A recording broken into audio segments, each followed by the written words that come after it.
प्रत्येक दिवस नवा, प्रत्येक क्षण खास, हाच आहे माझा प्रवास. चला सुरू करूया लाईफ विथ कैलास.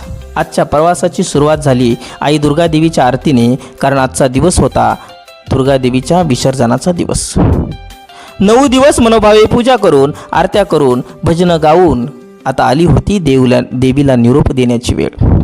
सर्वांनी मिळून जय भवानी दुर्गा मंडळाच्या वतीने देवीला उचलून ट्रॅक्टरमध्ये ठेवण्यात आलं आणि मोठ्या थाटामाटात मिरवणुकीला सुरुवात झाली. लहानग्याचा निरागस आनंद या विसर्जनात 4 चांद लावत होता, तर दुसरीकडे आमचे सचिन भैया दोन्ही हातापायाने अपंग असूनही मनसोक्त नाचत होते. त्यांचा तो उत्साह पाहून एकच शिकवण मिळाली, जीवनाचा आनंद घ्यायचा असेल तर तो मनापासून घ्या.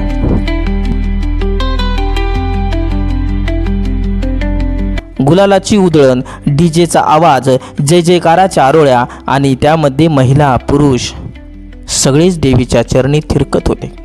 मिरवणुकीची ही ऊर्जा इतकी जबरदस्त होती की जणू संपूर्ण गाव एका भक्तीच्या लहरीत सामावून गेला होता. संध्याकाळी 4 वाजता सुरू झालेली ही मिरवणूक अखेर रात्री 7 वाजता गोदावरीच्या तीरावर पोहोचली. तेथे देवीची अंतिम आरती करण्यात आली.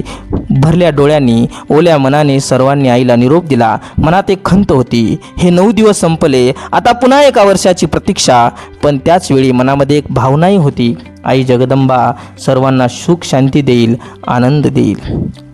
आणि अशा भक्तिभावाच्या वातावरणात या विसर्जनाला पूर्णविराम मिळाला. शिकत रहा, प्रयत्न करत रहा. भेटूया उद्या. तोपर्यंत जय माता दी.